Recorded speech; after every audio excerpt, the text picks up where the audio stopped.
Hi hello നമ്മളിന്നൊരു അടിപൊളി simple മന്തി ഉണ്ടാക്കാൻ പോവാണ് കേട്ടോ. അതിനുവേണ്ടി 15 വറ്റമുളക് കുറച്ച് നേരം ചൂടുവെള്ളത്തിൽ കുതിർക്കാൻ വെക്കണം.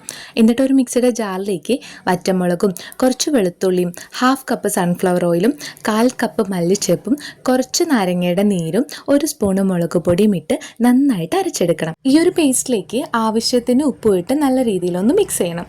എന്നിട്ട് ഈ ഒരു പേസ്റ്റിൻ്റെ പകുതി എടുത്തിട്ട് കഴുകി വെച്ചിരിക്കുന്ന ചിക്കനിലേക്ക് ഇട്ട് നന്നായിട്ട് തേച്ച് പിടിപ്പിക്കണം. ഒരു 3 മണിക്കൂറെങ്കിലും തേച്ച് പിടിപ്പിക്കണം.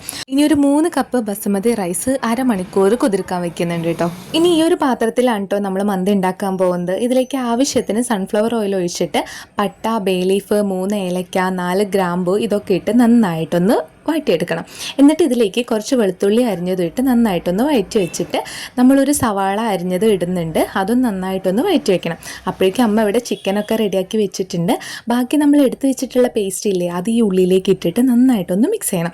എന്നിട്ട് കുതിർത്ത് വെച്ചിട്ടുള്ള ബസുമതി റൈസ് ഇതിലേക്ക് ഇട്ട് വീണ്ടും നല്ല രീതിയിലൊന്ന് മിക്സ് ചെയ്തെടുക്കണം. ഇതിലേക്ക് ഒരു മാഗി ക്യൂബും ആവശ്യത്തിന് ഉപ്പും ചേർത്ത് ഒരു 4.5 കപ്പ് തിളച്ച വെള്ളം ഒഴിച്ച് ഹൈ ഫ്ലെയിമിലിട്ട് നന്നായിട്ട് വേവിക്കാൻ വെക്കണം.